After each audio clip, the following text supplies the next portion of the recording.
ഇതാണ് എൻ്റെ കുക്കി ആരാന്നല്ലേ. ബാ, ഞാനിന്ന് എൻ്റെ വീട്ടിലോട്ട് പോവുകയാണ്. എൻ്റെ വീട് പാലായിലാണ്. അപ്പം ഞാനും ഗോവിന്ദേണ്ണും കിരണോടിയാണ് പാലായിലോട്ട് പോകുന്നത്. അപ്പം രാവിലെ തന്നെ കാപ്പിയൊക്കെ കുടിച്ച് ഞങ്ങൾ ഇറങ്ങിയിട്ടുണ്ട്. ഇപ്പം വീട്ടിൽ പോയാലും അവിടെ ബ്ലോക്കിൽ പെട്ട് ഞങ്ങൾ കുറേ നേരം കിടക്കാറുണ്ട്.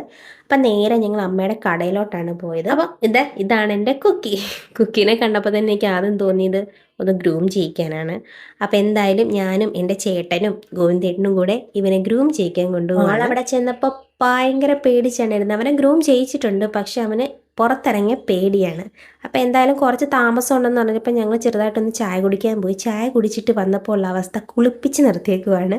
കുളിപ്പിച്ച് വിറച്ച് നിൽക്കുമായിരുന്നു. അവിടുത്തെ ചേട്ടന്മാരെല്ലാം കൂടെ പിടിച്ച് എങ്ങനെയൊക്കെയോ കുളിപ്പിച്ച് സുന്ദര കുട്ടപ്പനാക്കി, മുടിയെല്ലാം വെട്ടി നല്ല മിടുക്കനാക്കി ഞങ്ങളുടെ കയ്യിലോട്ട് തന്നു. ഇതൊക്കെ കഴിഞ്ഞപ്പോഴത്തേനും ഞാൻ വീട്ടിൽ ചെന്നപ്പോഴത്തേന് അമ്മയോട് ഞങ്ങൾ പറഞ്ഞില്ലായിരുന്നു ഇങ്ങനെ ഗ്രൂം ചെയ്യിക്കാൻ കൊണ്ടുവന്നത്. പിന്നെ കുറേ നാളായി ഇപ്പം ഗ്രൂം ചെയ്യിച്ചിട്ട്, അതുകൊണ്ട് തന്നെ അമ്മയ്ക്ക് ഒത്തിരി സന്തോഷം എന്നെ കണ്ടപ്പോൾ. പിന്നെ അമ്മ വന്നപ്പോൾ ഉള്ള ആഹ്ലാദ പ്രകടനമാണ് കണ്ടത്. അപ്പം എന്തായാലും കുക്കി സന്തോഷമായി, ഞങ്ങളെ സന്തോഷമായി. അപ്പം അടുത്തൊരു വീട്ടിൽ കാണാം. Okay, by.